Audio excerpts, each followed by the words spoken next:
Hola jóvenes, soy la profesora Débora Ponce y trabajaremos los ejercicios de la semana 12 de Geografía que corresponden al ciclo 2017-2. El tema que vamos a trabajar esta semana corresponde a los problemas de contaminación, desertificación, disipación de suelos y también a lo que nosotros llamamos como la salinización.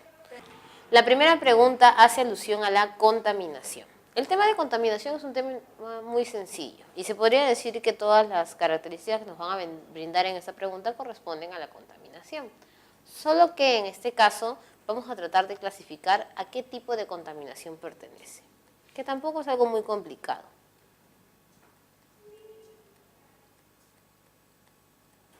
La contaminación se puede dar en diferentes ámbitos. Tenemos contaminación del aire, como hemos visto ya en clases anteriores. Tenemos contaminación del suelo, tenemos contaminación del agua. Y los agentes hasta pueden ser a veces los mismos, pero recurren a diferentes ámbitos. Por ejemplo, en el caso de la contaminación del aire, estamos viendo nosotros contaminantes atribuidos a lo que vendrían a ser los pesticidas, el smog de los carros. También llamamos a los aerosoles. Y todos aquellos que se relacionen bastante con el tema del calentamiento global.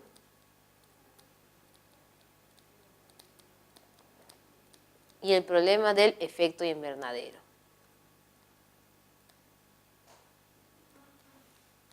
Y como ya hemos visto en clases anteriores, el efecto invernadero no es un problema en sí, sino que es la generación de los gases de efecto invernadero. Entonces, todos ellos contribuyen a una contaminación del aire, ¿no? En este caso estamos hablando de los medios de transporte, estamos hablando de maquinarias, entre otros. En el caso de la contaminación del suelo se puede dar hasta por similares agentes, ¿no? En el caso de los pesticidas pueden darse contaminación al aire, pero también la parte de la fertilidad del suelo. Entonces, afectan los productos utilizados en la agricultura,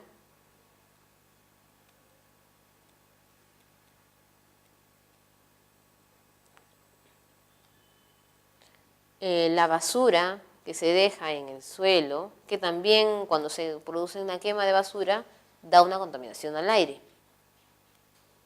El uso de desechos, el no tener rellenos sanitarios,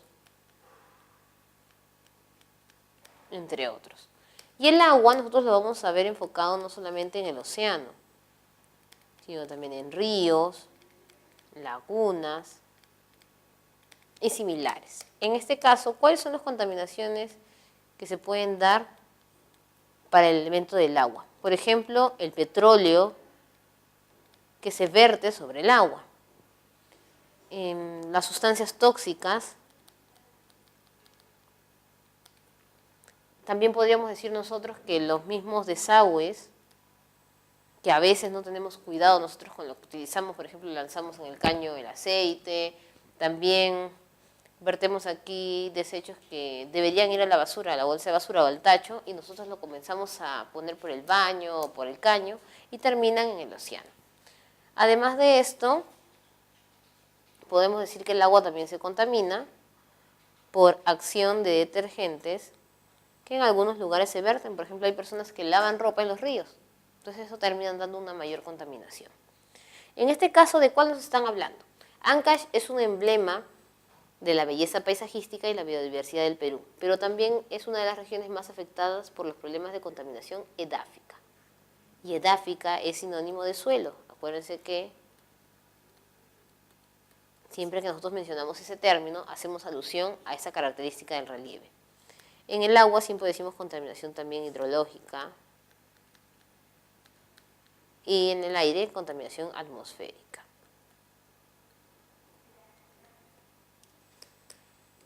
¿Qué es lo que pasa con Ancash? Ancash es un puerto,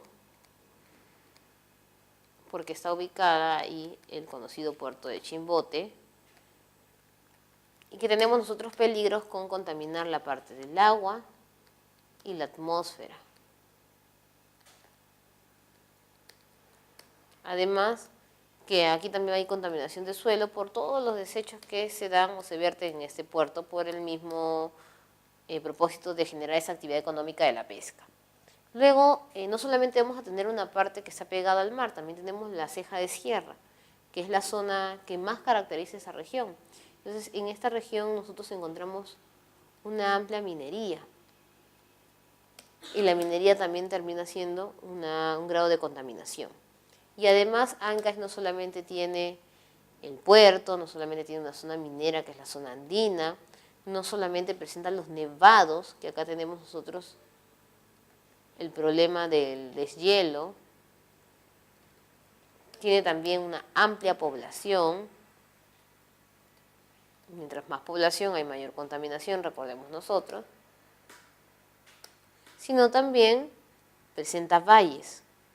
Y la agricultura, que hemos dicho nosotros, con sus elementos como los pesticidas o los plaguicidas, comienzan a contaminar tanto el suelo como el aire, ¿no? Entonces, Ancash, como hemos visto, es una zona o una región que se caracteriza no solamente por tener hermosos ambientes naturales, sino por generar muchos agentes de contaminación. En este caso vamos a relacionar cuáles se simplifican o se correlacionan con la contaminación del suelo. Las fábricas de la industria pesquera, estamos ubicadas ahí en Chimbote, vierten residuos finos a los ríos. Los ríos son una masa de agua, por lo tanto correspondería a la contaminación hidrológica, por lo tanto no puede ser contaminación edáfica. La siderúrgica, acuérdense que la siderúrgica la relacionamos con la producción de acero, despliega enormes cantidades de humo con óxidos de fierro. El humo es una contaminación atmosférica, por lo tanto tampoco podría ser del suelo. Los residuos urbanos, por la cantidad de población que tienen, son arrojados en las áreas destinadas para el cultivo, es decir, en los valles. No están hablando de contaminación por quema, por eso no puede ser atmosférica, y no están hablando que son arrojados en los ríos, están diciendo en las zonas de cultivo, por lo tanto, esto sí es edáfico. El uso de pesticidas y plaguicidas puede ser contaminación al aire porque obviamente se lanzan en la atmósfera, pero lo relacionan con la producción agrícola, es decir, con la producción del suelo. Por lo tanto, también es edáfico. Tendríamos entonces los números 3 y 4 correspondientes a la letra C. En el siguiente cuadro que vamos a observar aquí, nos hablan de la deforestación que sufre Brasil. ¿Y qué significa deforestar? La deforestación va de la mano con la tala. La tala es una actividad económica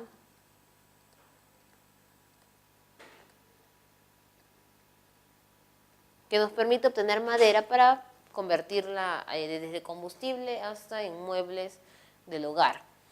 Esta tala, cuando se vuelve indiscriminada, en otras palabras, que no utiliza la reforestación, que es replantear nuevos arbustos para la zona, esta tala se vuelve nociva y se convierte en deforestación. Es decir, el suelo comienza a perder su fertilidad, pero en este caso no por la desertificación del suelo, ni por la acción de la insolación, sino por la misma tala que se viene ejecutando en el terreno, que puede ser también por acción de la técnica de roza y quema, que era la técnica en la cual la insolación caía en los suelos que habían sido talados y ocasionaban que este suelo se volviera infértil.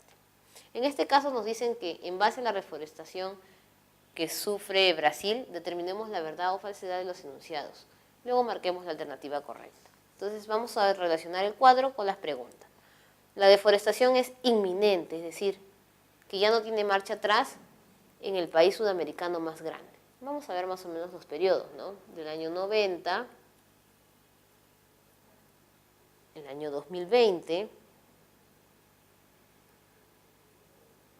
la deforestación anual y superficie total de bosques para el 2020 se irían reduciendo.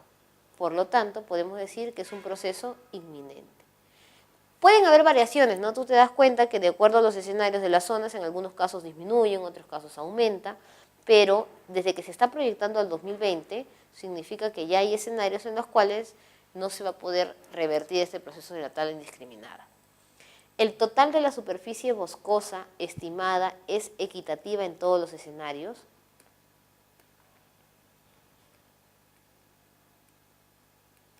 Vemos aquí, tenemos 490, 519, 496, 493. Entonces, no es equitativa. ¿Por qué? Porque de repente cada escenario corresponde a una técnica diferente, a una zona diferente que se da en Brasil. Los escenarios son fundamentales para tomar acción frente a la deforestación. ¿Por qué nos muestran una proyección al 2020 si todavía no llegamos a ese 2020? Es para que nos demos cuenta el problema que se está suscitando en Brasil y tomemos una solución, porque estos escenarios corresponden a diferentes lugares. Entonces, si nosotros queremos erradicar la deforestación, tendríamos que iniciar por reforestar la zona en que los escenarios se vuelven más graves. Por lo tanto, es verdadero. La pérdida de la superficie boscosa es mayor en el segundo escenario. Sí, casi todos están en 400 y ese está en 500. Significa que en esta zona la afección por la tala es mucho mayor, lo que correspondería a una zona que equitativamente se encuentra más poblada, por lo cual necesita esa zona para construir carreteras, viviendas, empresas, además para la misma agricultura con la técnica ya antes mencionada. Entonces, primer escenario, pierde 2, pierde 2, pierde 2. Como acá tenemos 519, nos damos cuenta que hay mayor superficie boscosa. Por lo tanto, que sería falso, porque nos mencionan la pérdida es mayor, cuando en este lugar, para el 2020, había mayor cantidad de superficie boscosa que en las otras. Por eso tenemos nosotros como clave la letra E, correspondiente a que si bien los 4 escenarios pierden superficie boscosa, la menos afectada es el escenario 2. ¿Por qué razón? Porque el 1, el 3 y el 4 tienen las características que hemos mencionado a continuación. Ahora, la política de gestión de riesgos le compete a todos los ámbitos estatales, pero es una acción en la que podemos participar los ciudadanos. Empecemos por definir qué es gestión de riesgos.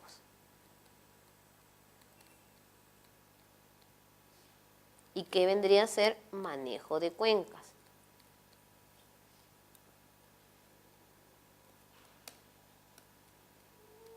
Manejo de cuencas hace alusión, obviamente, a la superficie de los ríos. Y las cuencas, estamos hablando de casi toda esta superficie de ríos y valles.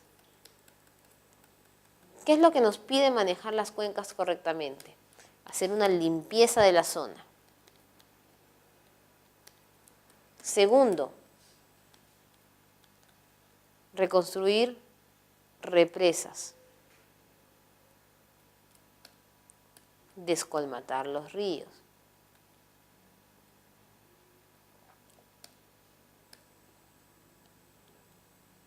En este caso, si se percatan, todo lo que vemos en relación al manejo de cuencas es para salvar la parte ambiental, en otras palabras, la naturaleza. Mientras que cuando hablamos de gestión de riesgos, nosotros nos enfocamos en que los problemas que puedan nacer por el mal uso del manejo de cuencas ya no afecte a la población. Entonces van a nacernos algunos términos vecinos. El primero podría ser riesgo, el segundo es gestión, el tercero es vulnerabilidad,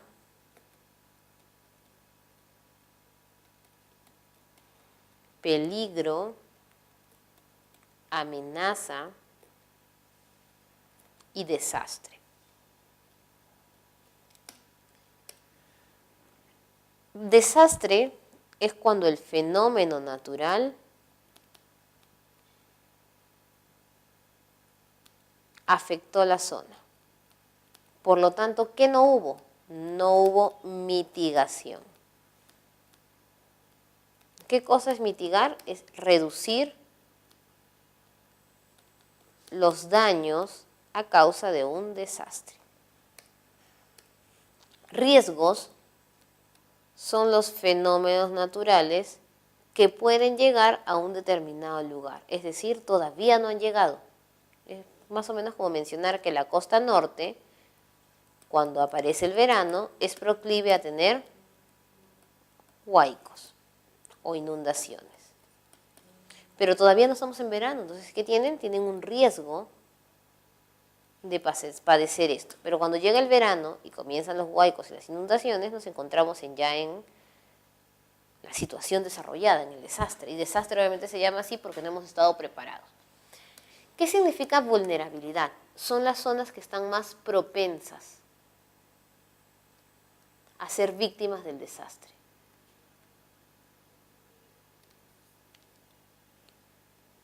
En el caso de Lima, las zonas de Chosica y de Chaclacayo siempre son las más propensas. ¿Por qué? Porque están ubicadas en las quebradas de los ríos. Si yo viviera en el río, si estoy pegado en el río, entonces voy a ser más propenso a ser víctima de un huaico o inundación. En cambio, si yo estoy viviendo en la parte de la ciudad, no va a llegar hasta mi zona. Amenaza es cuando el riesgo se vuelve más vívido. En otras palabras, está a punto de llegar. En este caso, según la estación, ya llega verano, entonces está llegando la amenaza. Y el peligro es todo lo que puede ocasionar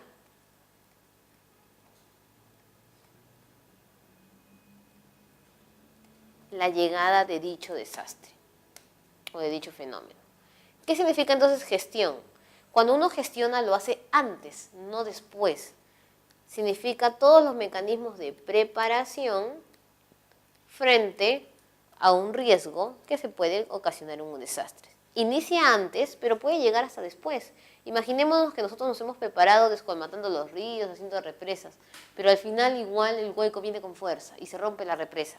La gestión comienza a seguir trabajando porque en el momento del desastre también va a tener que encontrarle una solución. Pongámonos en un caso muy sencillo para que más o menos podamos entender. Nosotros en Lima somos víctimas o podemos ser víctimas de asalto. Ese es un riesgo. ¿Quiénes son las personas más vulnerables a que sean víctimas de asalto? Aquellas que de repente caminan con su celular en la mano, en una zona peligrosa y de repente a altas horas de la noche. ¿Y cuál sería el fenómeno que ya se ha dado el desastre? Que se genere el asalto. Entonces, ¿cuál habría sido la gestión? La gestión hubiera sido que habrían policías en la zona cuidando y que además se haga una campaña para que las personas tengan cuidado cuando transitan por las calles. Pero si de repente a mí me roban y viene el policía a querer encontrar al ladrón, es parte final de la gestión, más no se dio la primera parte, que es la anticipación al desastre. Entonces, en base a lo que nos van a mostrar aquí, ¿cuáles vendrían a ser acciones ciudadanas que se relacionarían con la gestión de riesgo? Construir represas al márgenes de los ríos y evacuar la zona. Si bien construcción de represas y evacuación de las zonas, desde que dice evacuación de las zonas ya se relaciona con la población, en otras palabras sería gestión de riesgos, la construcción de las represas no la hacemos las personas o los ciudadanos. Podemos apoyar a poner muros de contención. Las represas, ¿quiénes las hacen? El gobierno local. ¿Y quién ayuda a evacuar? No solamente el gobierno local, sino también Defensa Civil. Por lo tanto, no es una acción cotidiana de cualquier ciudadano. Verter los desechos de comida en tachos y no por los desagües. ¿Cómo reduciría esto el riesgo? Es muy fácil. Si nosotros vertemos todo por los desagües, cuando viene un huaico, inundación, encima todo está sucio, genera mayor contaminación y viene consigo todos los residuos a la hora que llega para la ciudad.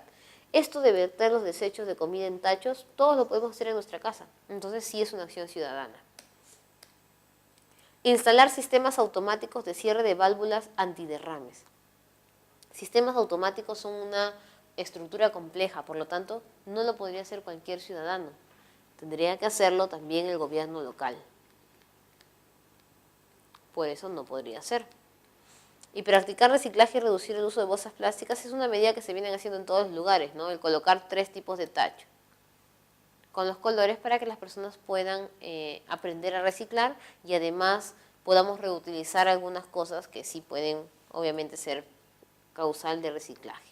Por lo tanto, eso cualquier persona lo puede hacer. En su casa puede colocar 3 tachos de 3 colores diferentes, uno para plásticos, otro para papeles, y otra para desechos orgánicos, y solucionar y participar dentro de la práctica de reciclaje.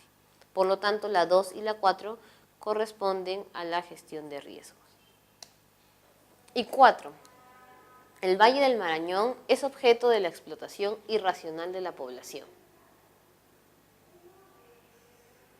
Puede ser por acción de la agricultura, por el uso de los recursos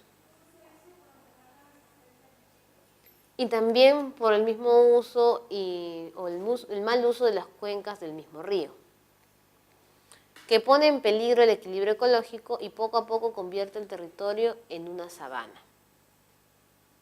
¿Qué era una sabana? Recordaremos nosotros, una zona que no tenía árboles, que solamente tenía algunas gramíneas y líquenes y vivían los animales grandes. Además de tener bastante insolación y temporadas húmedas con lluvias y temporadas secas. Por lo que el gobernador regional de Cajamarca tiene la idea de crear un jardín botánico regional para conservar y restaurar las especies ornamentales y forestales de la mano con la educación de la población. Entonces, al generar un jardín botánico, uno podría decir, estamos en el plano del continente, pero estamos hablando del valle, por lo tanto, sería la ladera del río.